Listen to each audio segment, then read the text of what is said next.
இயேசுவின் அன்பு. கிறிஸ்து இயேசுவின் நாமத்தினாலே உங்களுக்கு அன்பின் வாழ்த்துக்கள். லூக்கா 1:50. அவருடைய இரக்கம் அவருக்கு பயந்திருக்கிறவர்களுக்கு தலைமுறை தலைமுறைக்கும் உள்ளது. பிரியமானவர்களே, கர்த்தர் உங்களை தலைமுறை தலைமுறை தோறும் ஆசீர்வதிக்கிறவராயிருக்கிறார். யாரை அவர் ஆசீர்வதிக்கிறார்? தமக்கு பயப்படுகிறவர்களுக்கு. நீ கர்த்தருக்கு பயப்படுவாயானால் அவர் உன்னை தலைமுறை தலைமுறை தோறும் ஆசீர்வதிக்கிறார். அவர் உண்மையில் இரக்கமாயிருக்கிறார்.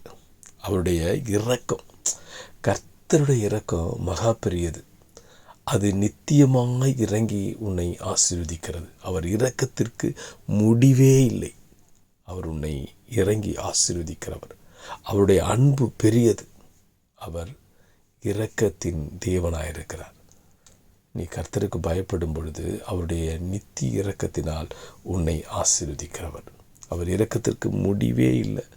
அவர் உன்னை எப்பொழுதும் மன்னிக்கிறவர். நாம் என்ன செய்தாலும் நம்ம மன்னித்து நம்ம ஏற்றுக்கொள்ளுகிற தேவன், நம்மை ஆசீர்வதிக்கிற தேவன். அவர் பயப்படுகிறவர்களுக்கு அவர் இரக்கம் எப்படி இருக்குன்னா, அவர் தலைமுறை தலைமுறை தோறும், உன்னை மட்டும் இல்லை, உன் பிள்ளைகளின் பிள்ளைகளை அவர் ஆசீர்வதிக்கிறவர். அவர் உன் சந்ததியை ஆசீர்வதிக்கிறவர். அவர்கள் செய்த பாவங்களை மன்னிக்கிறவர். அவர் உன்னை விடுவிக்கிறவர். அவர் உன்னை தப்புவிக்கிறவர்.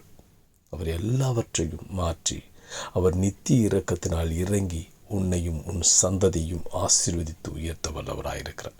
நீ கர்த்தருக்கு பயப்படும் பொழுது இவ்விதமாய் ஆசீர்வதிக்கப்படுவாய். ஆமென்.